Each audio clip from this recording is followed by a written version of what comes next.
"You need to stop this fishing circus immediately." Margaret Sullivan's voice cut through the November morning. Her designer heels clicked on my dock planks.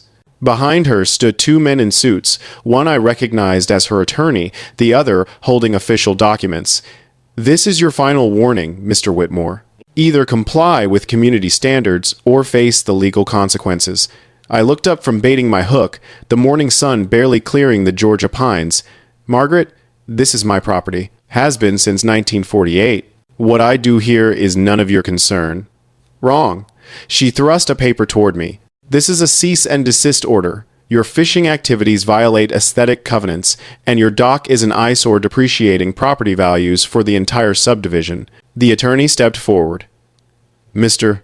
Whitmore, we're prepared to file suit in Fulton County Superior Court if you don't remove that structure within 30 days. I glanced at the document, then back at the 3-pound bass I'd just released. "You do what you need to do. I'll be right here, fishing on my family's land." Margaret's face flushed red. "We'll see how smug you are when this costs you everything you own." She spun on her heel, nearly losing her balance on the weathered planks, and marched back toward her Escalade. The morning air smelled like honeysuckle.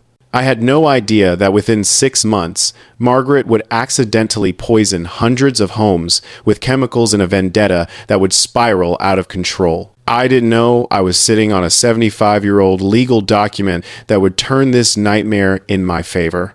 My name's Daniel Whitmore, and at 56, I never imagined I'd be in conflict with a woman who probably spends more on her manicures than I make in a week.